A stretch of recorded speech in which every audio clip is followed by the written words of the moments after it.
ایک جنس کے مسائل ہوتے ہیں اور پھر اس جنس کے تحت مختلف انواع کے مسائل ذکر کیے جاتے ہیں اور اسے پھر باب کے عنوان کے تحت صاحب قدوری ذکر کرتے ہیں. جس طرح یہاں پر کتاب طہارت کے متعلق مسائل ہے، ایک ہی جنس کے مسائل، تو اسے کتاب طہارت کے نام سے موسوم کیا. پھر آگے طہارت کے تحت جتنے مسائل آئیں گے، مثلا وضو، غسل، اس طرح باقی مسائل کنویں کے بیان میں یا کسی اور بیان میں جو کہ پاکی کے متعلق ہی ہو، تو اسے پھر باب کے عنوان کے تحت ذکر کریں گے. کتاب طہارت، تو طہارت کا معنی ہے پاکی حاصل کرنا، اور کتاب کا معنی ہے کسی چیز کا جمع کرنا، یعنی کتابت دونوں کا ایک ہی معنی آ سکتا ہے کہ کسی چیز کا جمع کرنا. اور کتاب کا نام کتاب اس لیے رکھا کہ اس میں حروف جمع ہوتے ہیں، اور اس طرح کتاب مکتوب کے معنی میں بھی بولا جاتا ہے، جس طرح کہ خلق مخلوق کے معنی میں بولا جاتا ہے.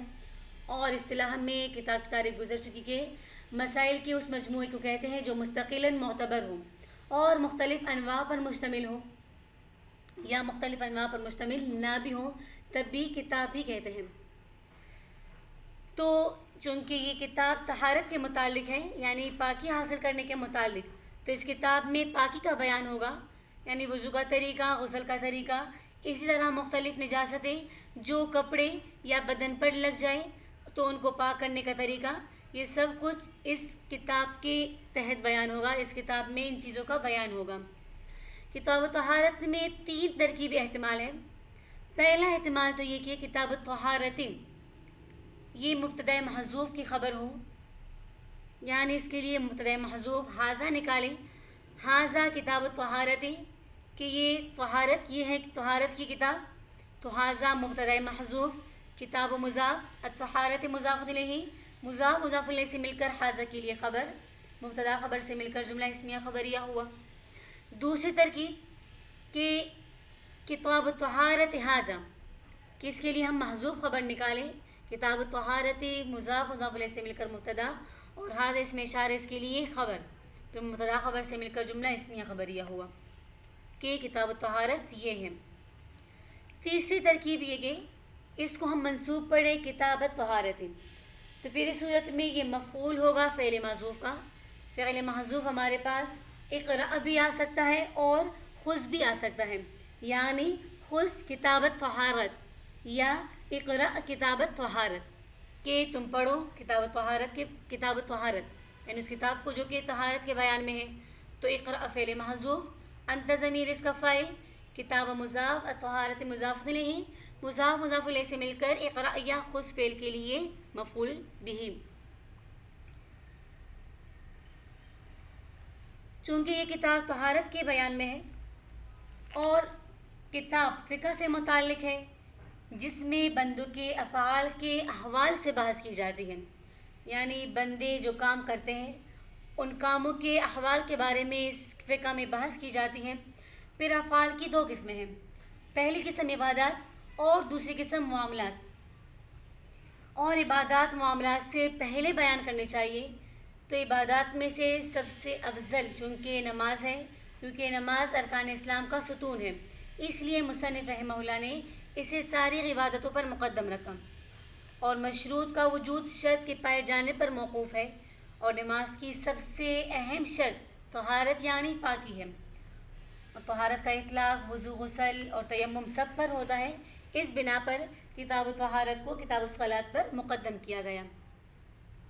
پھر طہارت کی بہت سی قسمیں ہیں، اور طہارت و پاکی مختلف انواع کی ہوتی ہے، مثلا کپڑے کی پاکی، بدن کی پاکی، مکان کی پاکی، اور اس طرح طہارت صغریٰ یعنی معمولی درجے کی پاکی، اور طہارت کبریٰ بڑے درجے کی پاکی، پانی کے ذریعے پاکی حاصل کرنا، مٹی کے ذریعے پاکی.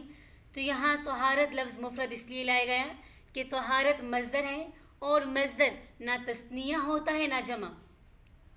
تو اس قول کا تقاضا یہی ہے کہ مصدر کی جمع صحیح نہ ہو، مگر درست یہی ہے کہ جمع نہ لانا راجح اور جمع لانا یہ مرجوح ہے.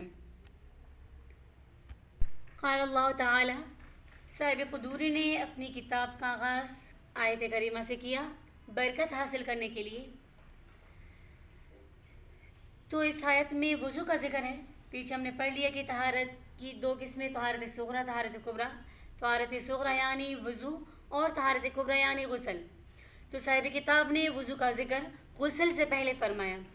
اس کی وجہ یہ کہ وضو کے بارے میں آیت مبارکہ اور حضرت جبرائیل علیہ السلام کی تعلیم میں پہلے وضو کا ذکر ہے، تو مصنف رحمہ اللہ نے اس کی اتباع کرتے ہوئے اپنی کتاب میں بھی سب سے پہلے وضو کا ذکر کیا۔ اور اس طرح دوسری وجہ یہ بھی ہو سکتی ہے کہ غسل کے مقابلے میں وضو کی ضرورت زیادہ ہوا کرتی ہے، اسی لیے مصنف رحمہ اللہ نے وضو کو غسل پر مقدم کیا۔ قال اللہ تعالی یا ایھا الذین آمنوا اذا قمتم الی الصلاۃ فاغسلوا وجوہکم وایدیکم الی المرافق، کہ ایمان والو جب تم نماز کے لیے کھڑے ہو جاؤ تو اپنے چہرے کو دھو اور اپنے ہاتھوں کو کونیوں تک۔ تو یہاں پر قمتم جب تم کھڑے ہو جاؤ جمع مذکر حاضر کا صیغہ ہے، کہ ایمان والو جب تم کھڑے ہو جاؤ، تو کھڑے ہونے سے مراد ارادہ کرنا ہے، یعنی یہاں پر قیام بول کر ارادہ قیام مراد ہے۔ اور عربی میں ایسا ہوتا ہے کہ فعل بول کر وہاں پر ارادہ فعل مراد ہوتا ہے۔ تو اس آیت میں بھی اللہ نے فرمایا کہ جب تم نماز کے لیے کھڑے ہونے کا ارادہ کرو فاغسلوا وجوہکم، آگے پھر وضو بیان ہو رہا ہے کہ تو پھر تم وضو کر لو۔ تو اس طرح نہیں ہوتا کہ انسان جب نماز کے لیے کھڑا ہو جائے اور نماز کی جگہ پر کھڑا ہو جائے تب وضو کرتے ہیں، بلکہ اسی طرح کیا جاتا ہے کہ جب نماز کا ارادہ کوئی کر لے تبھی وضو کرتے ہیں۔ تو یہاں پر قمتم سے مراد ارادہ قیام، یعنی جب تم نماز کا ارادہ کرو تو وضو کر لو۔ یا ایھا الذین آمنوا اذا قمتم الی الصلاۃ، ایمان والو جب تم نماز کے لیے کھڑے ہونے کا ارادہ کرو تو تم اپنے چہروں کو دھو لو اور اپنے ہاتھوں کو کونیوں تک دھو لو اور اپنے وامسحوا برؤوسکم، اپنے سر کا مسح کر لو، وارجلکم الی الکعبین۔ اب یہاں پر ارجل کا عطف رؤوس پر نہیں، کیونکہ ارجل سے پہلے واو حرف عطف ہے اور واو حرف عطف آتا ہے کہ اس کے ما بعد والا ما قبل کے حکم میں شامل ہو، لیکن یہاں پر ارجل کا عطف رؤوس پر نہیں، ورنہ رؤوس مجرور ہے، رؤوس پر باہر پہ جر داخل ہے، حرف جر کی وجہ سے رؤوسکم مجرور پڑا اس کو، لیکن ارجل منصوب ہے، تو اس کا عطف ہم نے رؤوس پر نہیں کرنا بلکہ ارجل کا عطف وجوہ یا ایدیہ پر کرنا ہے۔ تو سر کے لیے مسح کا حکم بیان ہوا اور وجوہ اور ایدیہ کا حکم دھونے کا ہے، تو جب ارجل کا حکم عطف بھی ہم وجوہ پر کریں گے، ارجل کا عطف بھی وجوہ پر ہوا تو اس کے لیے بھی دھونے کا حکم آیا۔ تو معلوم ہوا کہ پاؤں کو وضو میں دھونا ہے نہ کہ مسح کرنا، کیونکہ اگر ہم ارجل کا عطف رؤوس پر کریں تب اس کا مطلب یہ ہوگا کہ اپنے سروں کا مسح کرو اور اپنے پاؤں کا بھی مسح کرو، حالانکہ وضو میں پاؤں کا مسح کرنا نہیں بلکہ پاؤں کو دھونا ہے۔ تو معلوم یہی ہوا کہ ارجل کا عطف وجوہ یا ایدیہ پر ہے، چونکہ وجوہ اور ایدیہ کے لیے دھونا ثابت ہے، فغسلوا وجوہکم وایدیکم، لہٰذا ارجلکم کے لیے بھی دھونا ہی ثابت ہوگا۔ فرض طہارت، طہارت کی فرائض، طہارت کی فرض، تو وضو میں کچھ چیزیں ضروری ہے کہ اگر ان کو چھوڑ دیں تو وضو ہی نہیں ہوگا۔ تو ایسی چیز جس کے چھوڑ دینے سے وہ عبادت ہی ادا نہ ہو، وہ عبادت ہی نہ ہو تو وہ فرض کہلاتی ہے۔ فرض کی یہ تعریف بھی کہ فرض اس حکم کو کہتے ہیں جو ایسی دلیل قطعی سے ثابت ہو جس میں کوئی شبہ نہ ہو۔ دلیل قطعی مثلاً قرآن سے ثابت ہو، آیت قرآنیہ سے، اور یا ایسی حدیث سے ثابت ہو جو کہ تواتر سے ثابت ہو اور اس میں کسی تعویل کا احتمال نہ ہو۔ تو فرض اس حکم کو کہتے ہیں جو ایسی دلیل قطعی سے ثابت ہو جس میں کسی قسم کا کوئی شک و شبہ نہ ہو۔ اور فرض کا حکم یہ کہ اس کے کرنے والا مستحق ثواب اور اس کو چھوڑنے والا مستحق عقاب ہوگا۔ تو یہاں پر بھی ہے کہ وضو میں کچھ چیزیں ضروری ہے کہ اگر ان کو چھوڑ دیا جائے تو وضو ہی ادا نہ ہوگا، تو پھر ایسی چیز جس کے چھوڑ دینے سے عبادت ہی ادا نہ ہو وہ فرض کہلاتی ہے، چاہے وہ جان بوجھ کر چھوڑ دیں یا اسے بھول کر چھوڑ دیں، یعنی عمدن ہو یا نسیانن اس کو چھوڑ دیں تو یہ پھر وہ فرض ادا نہ ہوگا۔ اب وضو میں کون سی چیزیں فرض ہیں؟ تو جن 4 کا ذکر قرآن میں موجود ہے تو یہ ہمارے پاس فرض ہے۔ قرآن میں 4 چیزوں کا ذکر ہے، فغسلوا وجوہکم وایدیکم الی المرافق وامسحوا برؤوسکم وارجلکم الی الکعبین، 3 اعضاء کا دھونا اور ایک عضو یعنی سر کا مسح کرنا قرآن سے ان 4 چیزوں کا ثبوت ہے کہ یہ 4 چیزیں فرض ہیں۔ تو پہلی چیز ہمارے پاس فغسلوا وجوہکم، پیشانی کے بالوں سے لے کر توڑی کے نیچے تک اور ایک کان کی لو سے دوسرے کان کی لو تک، یہ ہمارے پاس وجہ میں آ جاتا ہے، وجوہ میں آ جاتا ہے کہ چہرے کو دھونا۔ چہرے کی حد یہی کہ پیشانی کے بالوں سے تھوڑی کے نیچے تک اور ایک کان کی لو سے دوسرے کان کی لو تک اس کا دھونا فرض ہے۔ تو اگر اس کے درمیان کوئی بھی جگہ دھونا رہ جائے، چاہے وہ آمدن ہو یا نسیانن، تو وضو ادا نہ ہوگا کیونکہ اس کا دھونا فرض ہے۔ اس طرح ایدیکم الی المرافق، ہاتھوں کا دھونا، تو ہاتھوں کا دھونا بھی کوہنیوں تک، اور اس طرح پھر سر کا مسح اور پاؤں کو ٹخنوں تک دھونا۔ ففرض الطہارت غسل الاعضاء، پس وضو کا فرض 3 اعضاء کا دھونا۔ غسل، تو اگر یہ غین کے ضمے کے ساتھ ہو یعنی غسل آ جائے تو وہ پانی مراد ہوگا جس سے غسل کیا جائے، اور اس طرح تمام بدن کے دھونے کو بھی غسل کہا جاتا ہے۔ اور اگر غسل کسرے کے ساتھ ہو، غین کے کسرے کے ساتھ، تو وہ چیز جس سے غسل کیا جائے، اور غسل کسی عضو کو یعنی غین کے فتحے کے ساتھ بمعنی دھونا۔ والمرفقان والکعبان تدخلان فی فرض الغسل عند علمائنا الثلاثہ۔ اب اس میں اختلاف ہے علماء کا، تو علماء ثلاثہ جہاں پر راجح مطلقاً تو اس سے مراد امام ابو حنیفہ، امام محمد اور امام ابو یوسف ہوتے ہیں۔ تو اختلاف ہے علماء کا کہ اللہ تعالیٰ نے تو قرآن میں فرما دیا کہ اپنے ہاتھوں کو کوہنیوں تک دھو لو اور اپنے پاؤں کو ٹخنوں تک دھو۔ اب یہ کوہنیاں اور ٹخنے دھونے کے حکم میں شامل ہے یا نہیں، تو اس میں علماء کا اختلاف ہے۔ ہمارے ائمہ ثلاثہ یعنی امام ابو حنیفہ، امام ابو یوسف اور امام محمد، یہ تینوں فرماتے کہ ان کا دھونا فرض ہے۔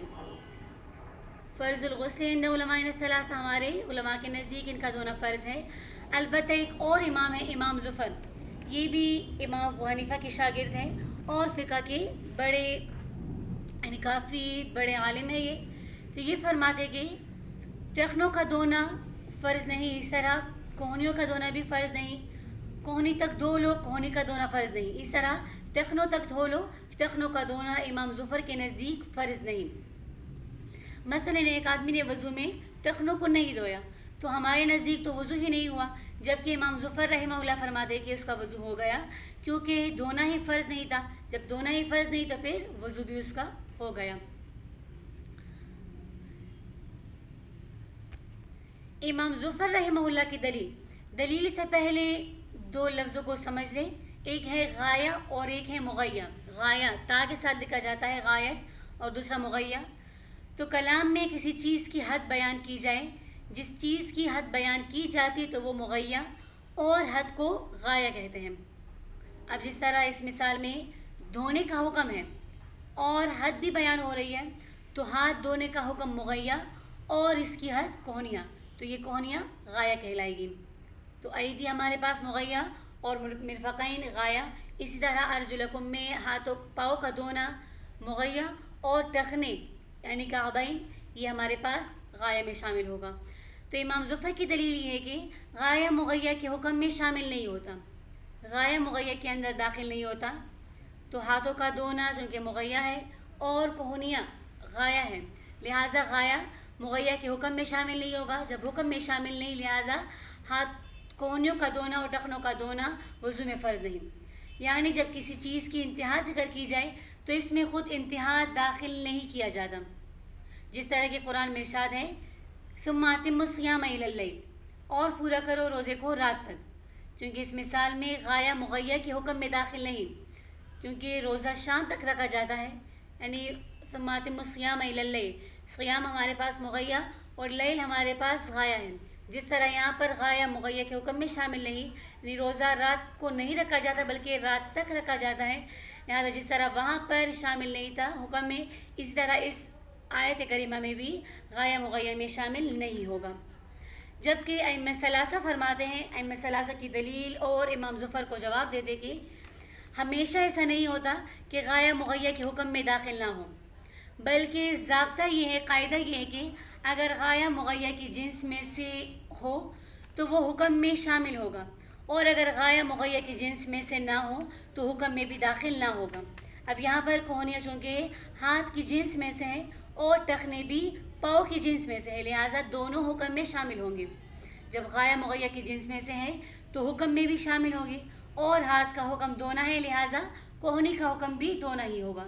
اسی طرح پاؤں کا حکم ہے دھونے کا، لہٰذا ٹخنے بھی پاؤں کے دھونے کے حکم میں شامل ہوگی۔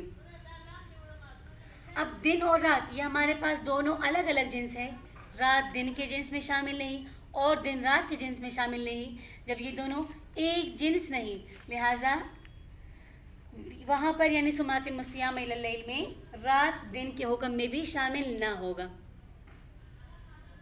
تو ائمہ ثلاثہ کی دلیل کا خلاصہ یہی ہوا کہ غایت کی دو قسمیں ہیں، ایک غایت اسقاط اور ایک غایت امتداد یا غایت اثبات۔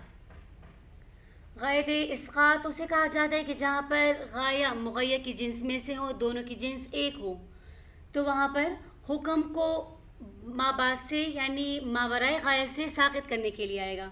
اب جس طرح آیت میں ہاتھ کا اطلاق ہاتھ کو دھونے کا حکم ہے اور پاؤں کو دھونے کا حکم ہے، تو ہاتھ کا اطلاق انگلیوں سے لے کر بغل تک ہوتا ہے، چونکہ آیت میں غایت کو ذکر کر دیا، الی المرافق، مرافق کو ذکر کر دیا، اور مرافق کوہنیوں کو کہتے ہیں، تو کوہنیوں سے اوپر کے حصے کو دھونے کے حکم سے ساقط کرنے کے لیے اس طرح کیا گیا۔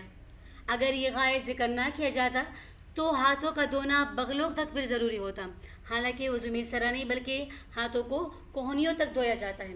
تو معلوم ہوا کہ غایت اسقاط میں غایت اسقاط وہاں پر جبکہ غایہ اور مغیہ دونوں ایک جنس میں سے ہوں، جب دونوں ایک جنس میں سے ہوں گے تو پھر حکم غایت تک پہنچائیں گے اور ماورائے غایہ اس حکم سے ساقط کر دیا جائے گا۔ اور جو دوسری قسم ہے غایت امتداد یا غایت اثبات، تو وہ اس صورت میں کہ جب غایہ اپنے ماقبل یعنی مغیہ کی جنس سے نہ ہو، تو پھر اس صورت میں حکم کو بڑھانے اور پھیلانے کے لیے غایہ کو ذکر کیا جاتا ہے، جیسے سماتم الصیام الی اللیل، چونکہ رات روزے کی جنس سے نہیں اس لیے رات روزے کے حکم میں داخل نہ ہوگا، چونکہ دونوں غایتوں میں فرق ہے، لہٰذا ایک کا دوسرے پر قیاس کرنا درست نہیں۔ یہ تھا آج کا سبق، امید ہے آپ لوگوں کو سبق کی سمجھ آ گئی ہوگی۔ سبق اچھی طرح سے یاد کر کے اپنی کراسات میں نوٹ بھی کر لیں اور اگلے درس کا مطالعہ بھی ضرور کریں۔ وآخر دعوانا ان الحمد للہ رب العالمین۔ السلام علیکم ورحمۃ اللہ وبرکاتہ۔